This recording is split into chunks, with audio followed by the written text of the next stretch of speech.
අයිබෝන් smart lady කතා බහ ආරම්භ කරන්නයි සූදානම් වෙන්නේ. ඉතින් ස්මාර්ට් ලේඩිස්ලගේ ප්‍රශ්න ගොඩකට උත්තර හොයලා දෙන තැනක් තමයි වැඩසටහනක් තමයි ස්මාර්ට් ලේඩි කතා බහ කියන්නේ. ඉතින් ස්මාර්ට් ලේඩිස්ලා විතරක් නෙවෙයි අපිට හැමදාම වගේ ස්මාර්ට් වෙලා ඉන්න අපේ අයියලා නංගිලා මල්ලිලා ඔක්කොමලා මේකට ප්‍රශ්න යොමු කරනවා. ඉතින් අද දවසේත් ඒ වගේ ප්‍රශ්න අපිට යොමු වෙලා තියෙනවා. ඔබේ ප්‍රශ්නවලට හරිම උත්තර හොයලා දීලා ඔබේ ජීවිතය හරි පාරට ගන්නට අද දවසෙත් අපිත් එක්ක එකතු වෙනවා මනෝවිද්‍යාඥ සමිතා ඇතුල්දර ආරච්චි මහත්මිය. බොහොම ගෞරවයෙන් ඔබතුමියව අද දවසේදීත් ස්මාර්ට් ලේඩි කතා බහට පිළිගන්නවා. පළවෙනි ප්‍රශ්නය වල තියෙන්නේ අවුරුදු 27ක අවිවාහක කාන්තාවක්. මම පොඩි කාලේ ගොඩාක් හොඳට ඉගෙන ගත්ත කෙනෙක් මඩම්. ශිෂ්‍යත්වයෙන් පාස් වුණාම මාව බෝඩිමක නවත්තලා නුවර ලොකු පාසලකට තාත්තලා යවුවා. ඒ පාසලේදී මට ගොඩක් වෙනස්කම් සිද්ධ වුණා. මං හිතන්නේ අපි හිටියේ හොඳ විදිහට හිටියොත් අපි හොඳ විදිහකට හිටියොත් තමයි අපිට හරියන්නේ කියලා. මං හැමදාම උත්සාහ කළා අම්මගෙනුයි තාත්තගෙනුයි වචනකින්වත් වැරද්දක් අහන්නේ නැතුව ඉන්න. මං එයාලා අකමැති කිසිම යාළුවෙක් ආශ්‍රය කළේ නැහැ. ඒ නිසා මට ඒ කාලේ ඉඳන්ම ඉන්න උනේ තනියම. එයාලා එපා කියන චූටිම දෙයක්වත් මං කළේ නැහැ. අඩුම මං කැමති විදිහේ ඇඳුමක්වත් මම ඇඳලා නැහැ. හැමදේම කළේ එයාලා කැමති විදිහට. පොඩ්ඩක් හරි මං කැමති දෙයක් කරන්න හැදුවොත් එයාලා හරියට මාව ජජ් කළා. මට තව නංගි කෙනෙක් ඉන්නවා. ඒත් එයාට මට දාව කිසිම නීතියක් දැම්මේ නැහැ මැඩම්. එයා කැමති ඉස්කෝලේට යවුවා, කැමති දෙයක් කරන්න දුන්නා. ඒ වගේම එයාත් අම්මලාට බොරු කරලා පවා එයාට ඕන දේවල් ටික එයා කළා. ඒ දේවල් අහු වුණත් එයාලා ඒව පස්සෙන් පන්න බැන්නෙත් නැහැ, මුකුත් කරෙත් නැහැ. මගේ අතින් චූටිම හරි අඩුපාඩුවක් වැරදිලාවත් වුණොත් එයාලා මට ගොඩාක් ඒ ගැන කී බැන්න මැඩම්. එයාලා හැමදාමත් නංගි ගැන ආඩම්බර වුණ තරමට මං ගැන ලැජ්ජා වුණා. ඇත්තටම චූටි කාලේ මං එයාට වඩා ගොඩාක් දක්ෂයි. එයාට වගේ පන්ති ආව ඉගෙනුවේ නැති වුණාට මට හැමදේම නිකම්ම මගේ මතකයේ හිටියා. ඒත් අලුත් ඉස්කෝලේට දැම්මට පස්සේ මට මුකුත්ම කරගන්න බැරි වුණා. මම 9 වසරේදී මට ડિප්‍රෙෂන් කියලා දැනගත්තා. ඒ දේවල් වලදීත් එයාලා මං ගැන ලැජ්ජාවටපත් වුණා. මට පිස්සු කියලා කිව්වා. පොඩි කාලේ ඉඳන්ම එයාලා මාව මට වඩා ගොඩක් වැඩිම නෑදෑ අක්කලා එක්ක සංසන්දනය කර බනිනවා මැඩම්. එයාලා ගෙදර වැඩ දන්න තරම් මං දන්නේ නැහැ කියලා තමයි බයින්නේ. ඒත් මං ඒ වයසේදීත් මගේ වයසේ කිසිම කෙනෙක් නොකරන තරම් උයන පිහින දේවල් පවා මම කළා. අදටත් මගේ නංගිට මේ දේවල් මුකුත්ම කරන්න ඒගොල්ලෝ දීලා නැහැ. එයාලා කිව්වේ අක්කා වුණාම කැපකිරීම කරන්න ඕනේ. අනිත් අයව බලා ගන්න ඕනේ. අනික නංගි ওই දේවල් ඉගෙන ගත්තේ නැතත් නංගිට කවදාරි හොඳ ජොබ් එකක් කරලා වැඩට කෙනෙක් අරගෙන ජීවත් වෙන්න පුළුවන්. ඔයාට එහෙම කරන්න බෑනේ කියලා. අනේ මඩේ මෙහෙම කරද්දි මට හරියට දුක හිතුණා. එයාලා එහෙම නරක අය නෙවෙයි. මට ආදරේ නැතුවත් නෙවෙයි. සමහර විට මං කොච්චර උත්සාහ කළත් මට එයාලට ඕනේ ළමයා වෙන්න බැරි වුණා වෙන්න ඇති කියලා අය සඳහන් කරලා තියෙනවා. මට ඩිග්‍රී එක කරගන්න බැරි වුණා. ගෙදර ප්‍රශ්න නිසාම තමයි කරගන්න බැරි වුණේ. ඒත් ඒ නිසා ඒ කාලෙන් පස්සේ අම්මලා මාත් එක්ක ගමනක්වත් යන්න කැමති වුණේ නැහැ. මිනිස්සු මං යන කැම්පස් එක ගැන අහද්දිම එයාලට ලැජ්ජා නිසා තමයි එයාලා ඒ විදිහට මාව එක්කන් ගියේ නැත්තේ. මගේ දෙමව්පියෝ ගමේ ලොකු තත්ත්වයක් තියන අය. මට දැන් තියෙන ප්‍රශ්නේ මැඩම් මං තාම ජොබ් එකක් කරන්නේ නැහැ. පළවෙනි ප්‍රශ්නේ කියලා දාලා තියෙනවා. මට කටක් කරලා අම්මලාට කියන්න පුළුවන් ජොබ් එකකට යන්න සුදුසුකම් නැහැ. ඩිග්‍රී එකක් නැති නිසා. තවත් මිනිස්සෙකුට බරක් වෙන්න බැරි හින්දා ජොබ් එකක් කරලා මිසක් පෙම්වතෙක් හොයාගන්න නැහැ කියලායි මං හිතන් ඉන්නේ. ඒත් මට ගැළපෙන ජොබ් එකක් හම්බුනේ නැහැ. ගොඩක් පොඩි ජොබ් එකකට යන්න බෑ. මං දන්නවා අම්මයි තාත්තයි මාව වචන වලින්ම මරලා දායි කියලා. මට හරි මහන්සියි මැඩම්. තව නම් මට ඒව අහන් ඉන්න බෑ. මට ඈතක වැඩට යන්න එයාලගෙන් ටිකක් ඈත් වෙලා ඉන්න එයාලා ඉඩ දෙන්නෙත් නැහැ. මගේ නංගි ඩිග්‍රී එක අරන් හොඳ ජොබ් එකක් කරනවා. ඉතින් අම්මලා තවත් මාව ලැජ්ජා කරනවා. මට තවත් මාව ලැජ්ජා කරයි මම පොඩි ජොබ් එකකට ගියොත්. මට තවත් ඒ කතාව ඇහුවොත් මගේ ඔළුව පුපුරලා යයි කියලා හිතන තරමේ මානසික මට්ටමක දැන් මම ඉන්නේ. මම දැන් තමයි ඩිග්‍රී එක පටන් ගත්තේ. ඒක ඉවර කරලාම ටිකක් හොඳ ජොබ් එකකට යනවා කියලාත් හිතෙනවා. ඒත් තවත් අවුරුදු 3ක් යනවා මැඩම් මෙහෙම වුණත් කියලා සඳහන් කරලා තියෙනවා. දෙවනි එක කියලා සඳහන් කරනවා මට හිතෙනවා මං ජොබ් එකකට ගියත් මට ඒක හරියට කරගන්න බැරි වෙයි කියලා. මං කිසිම දෙයක් බැරි කෙනෙක් කියලා මට මගේ ඇතුළෙන්ම හිතෙනවා. මට හැමෝගෙම බැනුම් අහලා පෑගිලා කොන් වෙලා ඉන්න වෙයි කියලා මට හිතෙනවා. කොටින්ම ජොබ් එකකට යන එක මතක් වෙද්දිත් මට බයක් දැනෙනවා. අනේ මැඩම් මම මොකද්ද කරන්න ඕනේ කියලා. දැන් මේක හරිම හොඳ ප්‍රශ්නයක් හසිනේ. අම්මලා තාත්තලට තේරුම් ගන්න දරුවෝ හදන විදිය සහ දරුවන්ට තේරුම් ගන්න මොකද්ද ජීවත් වෙනවා කියලා කියන්නේ. දැන් ඇය උත්සාහ කළ තියෙන කුඩා කාලේ ඉඳලම අම්මටයි තාත්තටයි ඕන දරුවෙක් වෙන්න. ඒතර එයාට එයාව නැති වෙලා. එයා කවුද කියලා එයා දන්නේ නැහැ. ඒතර අම්මා තාත්තා සතුටු කරොත් ඒ වැඩිහිටියන්ට ඕන විදිහටම හිටියොත් ඒගොල්ලෝ හොඳයි කියයි කියලා හිතලා තියෙනවා. ඒතර ඔවුන්ව ප්ලීස් කරන්න, දෙඩමව්පියන්ව ප්ලීස් කරන්න, ළමයන්ව සතුටු කරන්න තමයි ජීවත් වෙලා තියෙන්නේ. එතකොට ඕන වැරදිලා. මම හැමදාම කියන හසිනේ ගොඩාක් මහන්සිලා වැඩ කරන අනිත් අයට කීකරුලා ඉන්න කට්ටියට ලොකු සතුට ජීවිතයක් හම්බෙන්නේ නැහැ. ඒක තමයි දරුවෝ හිතුවක්කාරුණාට කමක් නැහැ කියලා කියන්නේ. මෙහෙම උදාහරණයකට ගමු. දැන් ඔය මලගෙවල් දානකල් මේ ගම්බද කට්ටිය හිතුවොත් එහෙම දාම තියෙනවනේ අර පරණ කුස්සිය උයන කට්ටිය ඉන්නවනේ. උයලා ඔක්කොම දාන ගියේ අදින කෙනෙක් ඉන්නවා කුස්සියේ. හැබැයි ඉස්සරහා ඉන්නවා අයිබෝන් කියන කෙනෙක්. සහෝදරයෝ කියන්නකෝ. මේක මේ සම්පූර්ණ වැඩේ බරම ටික අදින කෙනෙක් ඉන්නවා ශ්‍රමයෙන් කුස්සියේ. ඉස්සරහා ඉන්නවා ලස්සනට ඇඳගත්තු අයිබෝන්. ඒතර කාටද වැඩිපුර තැන හම්බෙන්නේ? ඒතර ඉතුරු ටික ඒතර හොඳම කෑම ටික හම්බෙන්නේ තැන හම්බෙන්නේ නම හම්බෙන්නේ ඒ ඉස්සරහා ඉන්න කෙනාට. ඉතුරු වෙච්ච ටික අඩුම ටික අවලස්සනම ටික හම්බෙන්නේ කුසීන එක. අතර පිඟන් ටික හොදලා ඔක්කොමත් කරලා යන එක්කෙනාට ගෞරවය හම්බ වෙනවද නැහැ. ආයා ඔය ඉන්න. හැබැයි මෙයා ගැන තමයි කතා කරන්නේ. ඒතර ඔබ තීරණය කරන්න තරුණියක් හැටියට කාන්තාවන් හැටියට ඔබ කොහේද ඔබ ප්ලේස් කරගන්නේ? අතනද කුස්සියද මෙතනද? ඒතර එතන මේ ඇයට ඇවිල්ලා තියෙන එක. ඒතර නංගි මෙතන ඉස්සරහා සාලේ ඉන්න එක්කෙනා ඊළ කුස්සියේ ඉන්න එක්කෙනා. ඒතර ඔබ හැදුනේ හැබැයි අම්මලට සම්පූර්ණ අම්මලගේ විදිහට. හැබැයි හොඳ පුතා වෙන්න හොඳම දරුවා වෙන්න හදලත් හැබැයි ඔබ හොඳයි කියලා උන් දකින්නේ නැහැ. ඔබ ගැන ලැජ්ජයි. හරි මේක මේ හොඳම තැනක් තේරුම් ගන්න. දැන් දරුවෝ අම්මලා හිතන්නේ අපි ඉදිරියට හිටියාම අපි කැමති කියලා නෑ එහෙම නෑ. හැබැයි තමන්ට අනංගි ඉන්නේ තමන්ට ඕන විදිහට. ඒතර තමන්ට ඕන විදිහට ඉන්නවා කියලා කියන්නේ තමන්ව තමන් සමාජය ඇතුලේ පවුල ඇතුලේ පොසිෂන් කරනවා. මම කවුද කියලා මම කියනවා. මම ඒක කටින් කියනව නෙමෙයි ජීවත් වෙනවා. එතකොට අරගොල්ලන්ට සිද්ධ වෙනවා යම් කිසි දෙයකට අයව අනුමත කරන්න. අනුමත නොකරොත් අය ෆයිට් කරනවා. ඒ හින්දා හැමතිස්සෙම මම කියන්නේ ඔබ ෆයිටර් කෙනෙක් වෙන්න ඕන. ඔබ වෙනුවෙන් ඔබ ෆයිට් කරන්නේ නැත්නම් වෙන කවුරුත් ෆයිට් කරන්නේ නැහැ. මේකට මේ අම්මලා තාත්තලා දෙක රණ්ඩු වෙන්න අවශ්‍ය නැහැ. තමන් කවුද කියලා යම් කිසි විදිහකට ස්ථාවරයකට තමන්ගේ විදිහට ජීවත් වෙනකොට ඔවුන් තේරුම් ගන්නවා මේ දරුවා මෙන්න මෙහෙමයි යන්නේ. ඒතර ඔබට ඔබේ විදිහක් නැති නිසා අම්මලා ඔබව දකින්නේ නැහැ. ඔබට ඔබේ විදිහක් නැහැ. ඔබ අම්මගේ විදිහ වෙන්න හදලා තියෙනවා තාත්තගේ විදිහ වෙන්න හදලා තියෙනවා. එතකොට ඔබගේ විදිහක් කියලා එකක් නැති නිසා ඔබ කියලා කෙනෙක් නැහැ.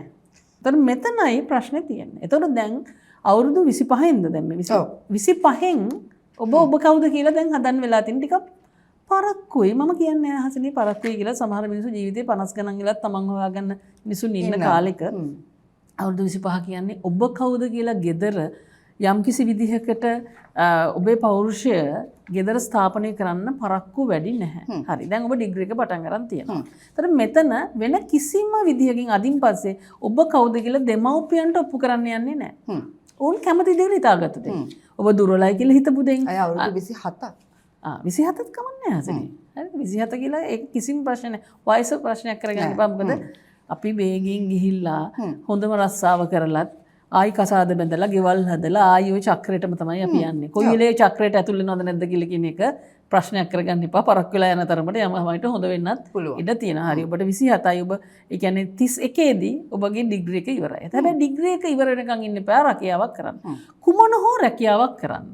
මොකද මොන රැකියාවද කරන්න කියලා දෙමව්පියන්ට හොයාගන්න බැරි තැනක රැකියාවක් කරන්න. හරි ඔබ දැන් හදන්නේ දෙමව්පියන්ට දැනටත් මම ඔබ විදිහට ඉන්නවා කියලා කියන එක ඔප්පු කරන්නේ නැහැ. එහෙම නැහැ. ඔව් මම නරක රැකියාවක් කරන කෙනා තමයි. මම තමයි වගේ දුව.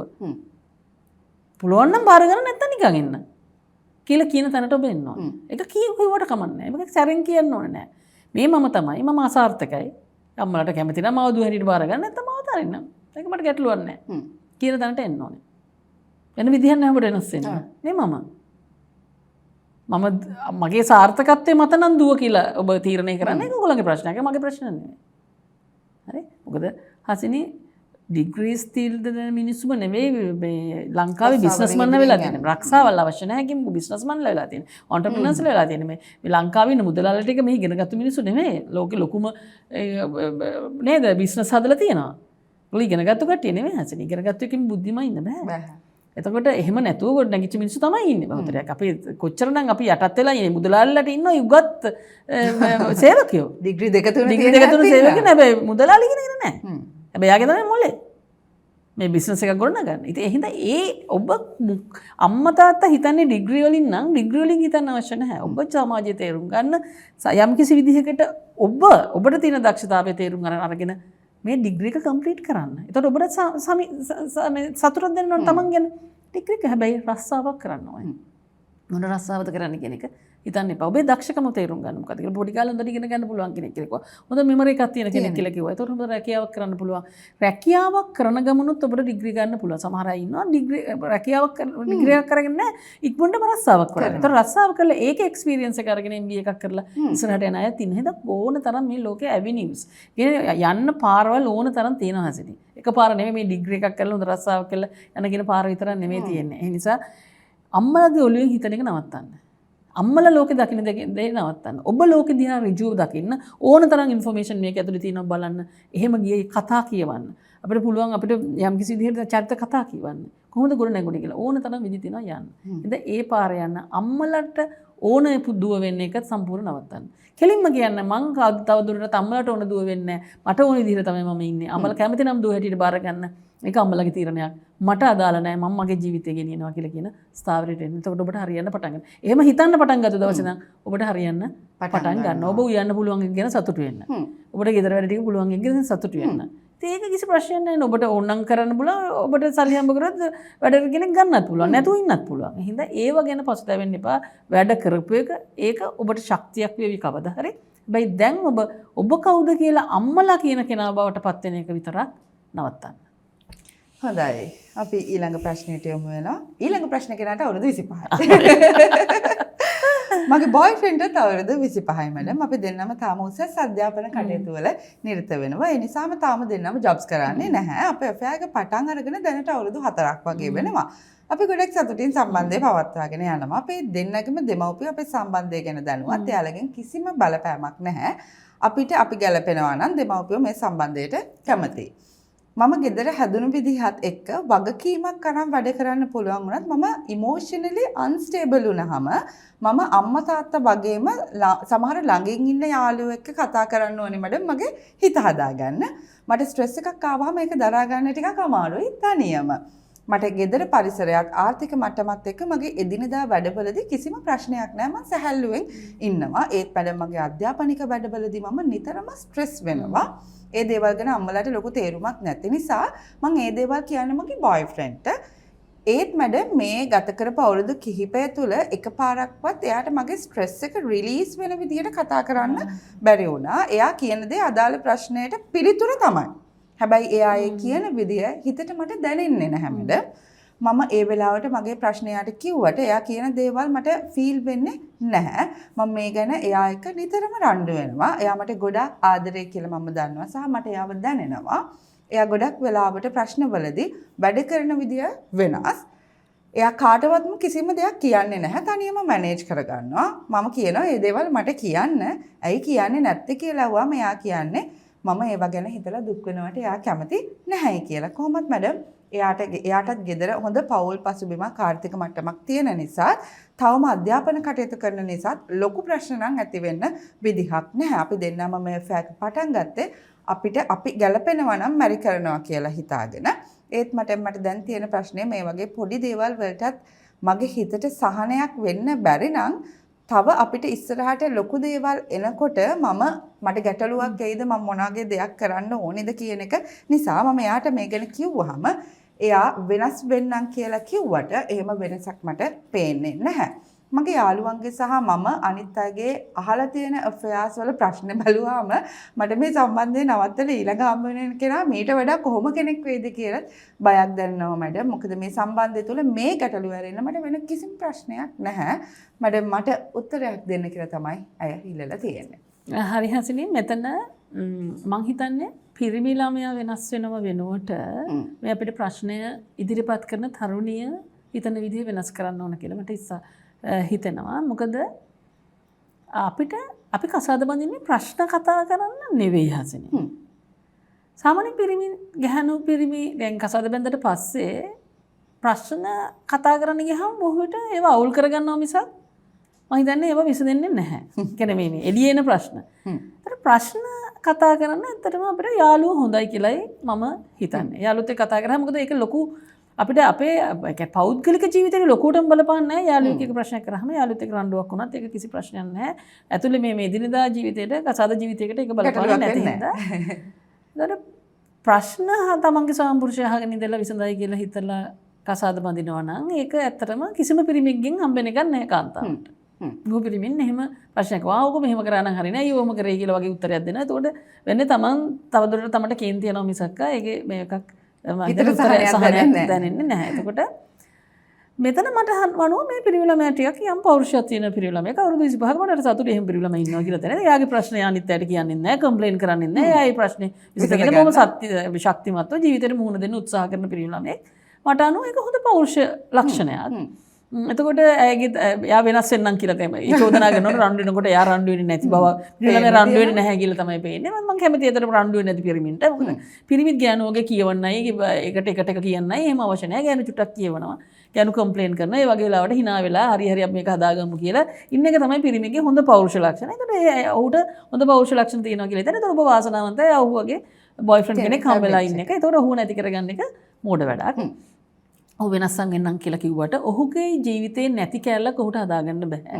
ඒ කියන්නේ ප්‍රශ්න වලට වොරි වෙවි හිත ඉන්න වෙනකොට ඔහු ඒ කියන්නේ මම හිතන්නේ ජීවිතේට මුහුණ දෙවි ඉස්සරහට යන එක. ඒතකොට ඔහු වෙනස් වෙන්නම් කිව්වට ඔහුට ඔබගේ ප්‍රශ්න අහගෙන ඉන්නවා කියලා කියන කැලල සමහරට හදාගන්න බැරි වෙයි. ඒතකොට ඒ මත ඔහු අයින් කරන එක මෝඩකමක් කියලායි මම හිතන්නේ.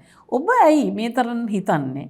මේ තරම් ජීවිතේ ගැන අනවශ්‍ය ලෙස හිත එකම ප්‍රශ්නේ මත ඉන්නේ ඇයි කියන එකයි ඔබ හිතන්නේ. හරි? මොකද අපිට හසිනේ ජීවිතේ ප්‍රශ්න එනවා. ඒතර ප්‍රශ්නේ ගැන හිත දුක් වෙවි ඉන්නත් පුළුවන්.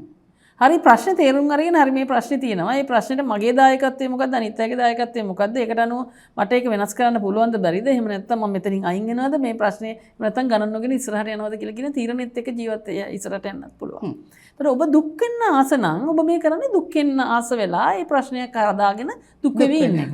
ඒතර චුට්ටක් දුකෙන් ඉන්න ආස ගතියක් ඔබගේ පෞරුෂ ස්වභාවය තියෙනවා කියලා. ඉතින් ඒ කියන්නේ මට කවුරුත් සලකන්නේ බලන්නකො මට මෙච්චර දුන්නයි මං අහගෙන ඉන්නේ නැත්තේ කියලා. ඔබට ඒක self centered ගතිය, තමන් කේන්ද්‍ර කරගෙන ජීවිතය දිහා බලන ගතියක් ඔබගේ තියෙනවා. ඒ ස්වභාවයෙන් ඔබට මොන පිරිමියා එක්ක ගියත් සතුටින් ඉන්න බැරි වෙන්නට ඉඩ තියෙනවා. ඒ කියන්නේ මොකක්කෝ ඔක්කොම සියලු දේ තියෙදි නැති එකක් අල්ලගෙන ඔබ දුක් වෙන්නට ඉඩ තියෙනවා. ඒතකොට අන්නේ ස්වභාවය තේරුම් අරගෙන වෙනස් කරන්න සිද්ධ වෙනවා ඔබට සතුටින් ඉන්න නම්. මොන නැතු තමන්ගේ පාර්ට්නර්ව වෙනස් කරා කියලා ඒක සිද්ධ වෙන්නේ නැහැ. එතකොට හොඳ යාළුවෝ ටිකක් තියාගන්න ඔබගේ ප්‍රශ්න සාකච්ඡා කරන්න. එතකොට ඒක සෝම්පුරුෂයත් එක්ක කතා කරලා දැන් බොයිෆ්‍රෙන්ඩ් එක කවදාද කසාද බඳලා එයාත් එක්ක කතා කරන්න තියන්න එපා. ඇති වැඩක් නැහැ. සමහරවිට අහන් ඉන්නත් ඉඩ තියෙනවා. අහන් හිටියා කියලා හැබැයි ඔහු එක ගණන් ගන්නේ නැහැ. එතකොට ඔබට මේ ප්‍රශ්නේ හැදිලා මෙහෙම ආයි මෙවි ඒක අල්ලගෙන ප්‍රශ්නයක් අල්ලගෙන දුවන ගතිකේ සෝම්පුරුෂයට තේරෙන්නේ නැති වෙන පුළුවන්. එහෙම ඉන්න ඕනේ කියලා එයා දන්නේ නැහැ. ආයිදි හරිනේ ඉතින් ඕක මෙහෙමනේ. උත්තරේ දුන්නා ඉවරයි. හැබැයි ඔබට මේක මෙහෙම වර නැගෙනවා. එතකොට ඇත්තටම ප්‍රශ්න නෙමෙයි ඔබේ ප්‍රශ්නේ. ඔබට අවධානයයි අවශ්‍ය. ඔබට විශාල අවධානයක් අවශ්‍යයි. ඒ අවධානය ගන්නේ ඔබ ප්‍රශ්නයක් කේන්ද්‍ර කරගෙන. එතකොට ඇයි මේ තරම් අවධානයක් ඕනේ මට? ඔබ ඇයි පුද්ගලයෙක් හැටියට තනියෙන් තමන් ගැන සතුටු වෙලා තමන් කරන වැඩ එන්ජොයි කරලා ජීවත් වෙන්නේ නැතුව අනිත් අවධානය දෙන තරමට ඔබ සතුටු වෙන්නේ ඇයි කියලා කියන එක ඔබ සොයාගෙන යන්න ඕනේ. ඒකට ඔබට උත්තරයක් හදාගත්තොත් උත්තරයක් හොයාගත්තොත් මම හිතන්නේ ඔබට සතුටු වෙන්න පුළුවන් වේවි. මම හිතන්නේ ඔබට හම්බෙලා තියෙන හොඳ බොයිෆ්‍රෙන්ඩ් කෙනෙක් ඔහුව රැක ගන්න. රණ්ඩු නම් කරන්න එපා. මොකද මෙහෙම ලයට ටික රණ්ඩුව ටික කාලයක් ගියාම එපා වෙනවා. අපි නොහිතුවට අපි රණ්ඩු වෙලා හිත රිද්දනවා. එතකොට හිතන නෑ ඒත් මට ආදරේ මගේ බොයිෆ්‍රෙන්ඩ්. ආයි රණ්ඩු වෙනවා. හැබැයි අර පළවෙනි රණ්ඩුවේදී අපි රණ්ඩු 100ක් වෙලා යන එකේදී තියෙන සම්බන්ධතාවයේ පළුදු වෙලා අපි දන්නේම නැතුව. ඒක ඒ පිරිමි ළමයා දන්නේ නැහැ. අන්තිමට මගේ හිත ඇතුලේ අර තීච්ච පළවෙනි රණ්ඩුවේදී තීච්ච ගෞරවය ඒ ඉවසීම තියාගන්න බැරි වෙනවා කියලා. ඒක රණ්ඩු කරන එකක් නෑ. නමුත් හිත ඇතුලේ පොඩි ඩිසappointment එකක් ඉතුරු වෙනවා. ඒ හින්දා රණ්ඩු කරන්න එපා. ඔහුට අහන් ඉන්න බැරි නම් අහන් ඉන්න පුළුවන් කටියක් එකතු කරන්න. ඔබට මේ තරම් අවධානයක් ඇයි කියන එක හිතන්න. ඔබ නිසා ඔබ වැඩක් කරලා ඔබ අවධානය අනිත් අයගෙන් අරගෙන සතුට වෙනවා වෙනුවට යම් වැඩක් කළා ඒ වැඩේ සාර්ථකත්වය දැකලා ඔබ සතුට වෙන්න උත්සාහ කරන්න. එතකොට ඔබට මේ රිලේෂන්ෂිප් එක ලස්සනට තියාගෙන යන්න පුළුවන්. හොඳයි. ඒ උත්තරෙත් එක්ක ආයෙත් ප්‍රශ්නයක් දෙන්න තමයි යන්නේ ඔබතුමියට. අවුරුදු 24ක බිරිඳක් තමයි ප්‍රශ්නය යොමු කරන්නේ. හස්බන්ඩ් අවුරුදු 32යි. අපි විවාහ වෙලා දැනට අවුරුදු 4ක් වෙනවා. අපිට අවුරුදු 3ක පොඩි ගෑනු දරුවෙක් ඉන්නවා මැඩම්. හස්බන්ඩ්යි මමයි විවාහ වෙලා හස්බන්ඩ්ගේ අම්මයි තාත්තයි ඉන්න මහගෙදරට තමයි පදිංචියට ආවේ. නැන්දම්මගේ පොඩි වෙනස්කම් ගොඩාක් තිබුණා. මට දරුවා ලැබෙන්න ඉද්දි පවා යා මට වෙනස්කම් කළා. ඒ හැම දෙයකදීම හස්බන්ඩ් මගේ පැත්තේ හිටියා මං වෙනුවෙන්. ඒ අය මමයි ආදර සම්බන්ධයකින් තමයි විවාහ වුණේ. හස්බන්ඩ් මට ගොඩාක් ආදරය කරා. මං ආස දේවල් දීලා හැම වෙලාවෙම මාව තාත්තා කෙනෙක් වගේ බලාගත්තා. විවාහ වෙලා අවුරුදු 2ක් වගේ යනකොට නැන්දම්මගේ ප්‍රශ්න එන්නම බැරි වුණා. මට වෙන ගෙදරකට යන්න ඕන වුණා. ආර්ථිකයේ ස්ථාවර නැති නිසා අපිට එහෙම කරගන්න බැරි වුණා. ඒ අතරේ හස්බන්ඩ් රැකියා ස්ථානය මාරු කළා අපගේ පුද්ගලික අවශ්‍යතාවයක් නිසා. මට ටික දැනෙන්න ගත්තා මඩම් හස්බන්ඩ් වෙනස් වෙලා වගේ කියලා. මට වෙනද දක්වන කියාරින් එක නැති වෙලා ගිහලා ටිකක් අඩු වෙලා වගේ දැනෙන්න ගත්තා. යාට ඔෆිස් එකේ ගෑනු යාළුවෝ ගොඩක් ඉන්නවා. මට ඒ අතරේ යාට ස්පෙෂල් ගෑනු යාළුවෙක් ඉන්න බව ටිකක් තේරුණා. කාලයක් යද්දී ඒ දෙන සාමාන්‍ය විදියට ඔන්න chat කරනවා. ඒ ගෑනු ළමයාගේ වැඩවලටත් හස්බන්ඩ් උදව් කරනවා වගේ මට තේරුණා. එක දවසක් ඒ ගෑනු ළමයා හස්බන්ඩ්ගේ chat එකක් නිසා අපි ගොඩක් රණ්ඩු වුණා. මට ඩිවෝස් වෙන්න පවා හිතුණා මැඩම්. නමුත් හස්බන්ඩ් කියන්නම එයා මට විතරයි ආදරේ කියලා. ඒ ප්‍රශ්නේ ටික කාලයක් යනකම් හිටවල අපේ තිබුණා. සමහර වෙලාවට ඒ ගෑනු ළමයා නිසා දැනටත් රණ්ඩු වෙනවා අපි. දැන් අවුරුදු 2ක වගේ ඉඳන් හස්බන්ඩ් මං එක්ක ඉද්දී මං ළඟට එන්නේ නැහැ. හස්බන්ඩ් ළඟට එන්නේ නැහැ. මං එයා ළඟට ගියොත් ඇරුණාම ලිංගික ජීවිතේ වලදීත් එහෙම වැඩි කැමැත්තක් තියෙනවා කියලා පෙන්වන්නේ නැහැ මැඩම්. මට උවමනාවක් තිබ්බොත් ඇරෙන්න මගේ ළඟට එන්නේ නැහැ. එයා ෆෝන් එකකින් එයාගේ බිස්නස් වැඩ ගෙදර ආවලේ ඉඳන් කරන එක තමයි කරන්නේ. හැබැයි දරුවාවයි මටයි උවමනා හැමදේම මුදල් අතින් එයා ලබලා දෙනවා. මට දරුවා ලැබිලා මාස 2කින් ඔපරේෂන් එකකුත් කරා ඩිම්බකෝෂයේ සිස්ට් එකක් තිබිලා. මට දැන් PCOS තියෙනවා. මට දැන් හැම දෙයකම වගේ කේන් තියෙනවා මැඩම්. මම මේ හැම ප්‍රශ්නයක් එක්කම ලොකු මානසික පීඩනයකින් ඉන්නේ. නමුත් මට ඕනේ මගේ අර පරණ විදිහේ තිබුණු ආදරණීය සතුටු පෞල් ජීවිතය ගෙවන්න. ඒකට මං වෙනස් වෙන්න ඕනේ, වෙනස් කරගන්න ඕනේ දේවල් මොනවාද කියලා තමයි අහලා තියෙන්නේ. ඇත්තටම මෙහෙමයි හසිනේ අපි තේරුම් ගන්න ඕනේ පෞල් ජීවිතය කියලා කියන්නේ සංකීර්ණ දෙයක්. ඒතකොට අපි නැවුම්ම පවුල පටන් ගත්තාම අපි ළඟ ලොකු ආදරයක් නේද ශක්තියක් තියෙනවා ඒ පවුලට දෙන්න. එතකොට මේ මහත්තයා මුල ඉඳන්ම එයා උපරිම ඇයට කරලා තියෙනවා බහරයාව හැටියට. එයාව බලාගෙන තියෙනවා ලස්සනට ඉඳලා තියෙනවා. හැබැයි කාලයත් එක්ක යනකොට අපිට යම් කිසි විදිහට යාන්ත්‍රික භාවයක් කියන්නේ ඔහේ පවුල යන ගතියක් නිර්මාණය වෙලා තිබුණාට පස්සේ එතකොට වෙන වෙන අය එක්ක හොඳ සම්බන්ධතාව ගොඩ නැගෙන්නට ඉඩ තියෙනවා. එතකොට ඔබ කරන්න ඕනේ යම් කිසි විදිහකට වෙනස්කමක් අපිට ගේ ලස්සන කරන එක වෙන්න පුළුවන් ඔයගොල්ලන්ගේ පෞල් ජීවිතේ වෙන්න පුළුවන් යම් වෙනසක් අඳින විදිහ වෙන්න පුළුවන් යම් වෙනසක් ගේ ඇතුළට ගේන්න ඕනේ. එතකොට ඒ රස්සාවක් කරන්න තියෙන. එතකොට ඔබට වෙලාව තියෙනවනේ. ඒ වෙලාව පාවිච්චි කරන්න ඕනේ ගේ ඇතුළ ලස්සන කරන්න. කියන්නේ ගෙදරට ඔබගේ සාම්පුරුෂය එනකොට ගේ ඇතුළ වෙන ලස්සනක් නිර්මාණය කරන්න අලුත් කියන්නේ ඇහැට අලුතෙන් දෙයක් දකින්න තියන්නට ඕනේ. ඔබේ පෙනුම වෙන්න පුළුවන්, ගෙදර අලංකරණය වෙන්න පුළුවන් යම් කිසි වෙනසක් කරාම තමයි මේ ජීවිතය අලුත් වෙන්නේ. කියන්නේ අපි මිනිස්සුනේ හසිනේ අපි යම්කිසි සිහි කල්පනාවෙන් අපේ ජීවිතය අලුත් කරගන්න ලස්සන කරගන්න ඕන. නැත්නම් යාන්ත්‍රික භාවයට ගියාට පස්සේ අලුත් එක්සයිට්මන්ට් එකක් ඉතින් වෙන ගැහණු හරහා එක දේවල් හරහා ජීවිතේට ආවට පස්සේ යම්කිසි හිත හැම යන්නට ඉඩ තියෙනවා. හැබැයි ඔබ කරලා තියෙන්නේ රණ්ඩු කරන එක විතරයි. ඇයි ඉස්සර වගේ බොහෝ කාන්තාව කරනට ඇයි ඉස්සර වගේ ආදරේ නැත්තේ? අපි ආදරය කරන්න පටන් ගන්න කාලේ වගේ අවුරුදු 5කින් 10කින් ආදරය දෙන්නට බෑ. ඒතර ඒක අයියා යහන එක අවශ්‍ය නැහැ. එතකොට ඔබට තේරෙනවා නම් මහත්තයා ඔබේ ආකර්ෂණයෙන් ඈත් වෙමින් යනවා කියලා රණ්ඩු කරලා යාගෙන් අහලා වැඩක් නැහැ. එහෙනම් ආකර්ෂණය ගන්න ඔබ වෙනස් වෙන්න ඕනේ. දැන් මෙච්චර කාල ජීවත් වුණාම තමන්ගේ සම්පූර්ණ හිතන විදිය දන්නවනේ. ඒ ආකර්ෂණය ගත හැකි ආකාරයක් යම්කිසි දෙයක් නිර්මාණය කරනවා මිසක් ඔහුගෙන් අහලා වැඩක් නැහැ. මොකද ඔහු දන්නේ නැහැ ඔබගේ ආකර්ෂණයෙන් ඔහු ගිහිල්ලා කියලා. මොකද යාන්ත්‍රිකව අපි ඔහි ජීවත් වෙන හින්දා. ඒතකොට ප්‍රශ්න අහලා රණ්ඩු කරනව වෙනුවට ඔබ chat එකක් දැක්කොත් අනවශ්‍ය chat එකක් යනවා කියලා දැන්නොත් ඔක රණ්ඩු කරනව වෙනුවට ඔබටත් පොඩි chat එකක් නිර්මාණය කරන්න පුළුවන් ද සම්පූර්ණයත් එක්ක.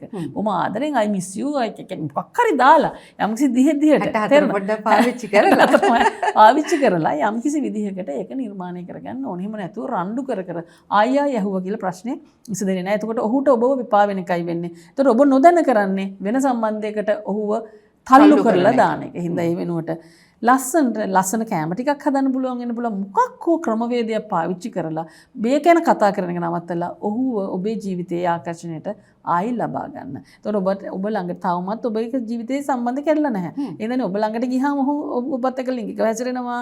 ඔබ ළඟට ගියොත් විතරක් ගියාම ළඟට යන ප්‍රමාණය වැඩි කරන්න ගිහින් ප්‍රශ්න අහන්න එපා. ඔහුට සැනසීමයි. ගෙදර ඕනේ සැනසීම. පිරිමි ආසයි හරි සැනසීමේ ඉන්න.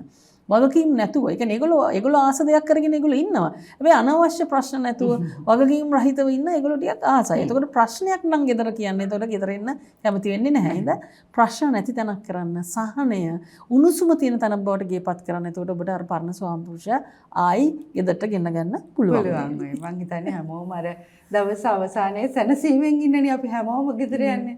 ඉතින් එතකොට ඒ ගෙදර බොහොම සැනසීම තියෙන තරක් වුණාම කැමැත්තෙන් ටක් ගාලා ගෙදර යනවා.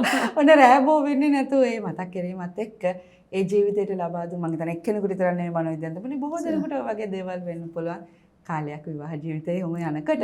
ඉතින් මේ මතක් කිරීමත් එක්ක අද දවසේදී අපි සමුගන්නයි සූදානම් වෙන්නේ. ස්මාර්ට් ලේඩි කතා බහ තුළින් මතක් කරනවා ඔබට ඔබේ ජීවිතයේ ගැටලුත් අපිට යොමු කරන්නට පුළුවන්. Facebook page එක හරහා ඒ වගේම group එක හරහා සහ WhatsApp අංකය හරහා ඔබට ගැටලු යොමු කරන්න පුළුවන්. ඉතින් අදට සමුගන්නවා ඔබට සුබ සතියක් වේවා.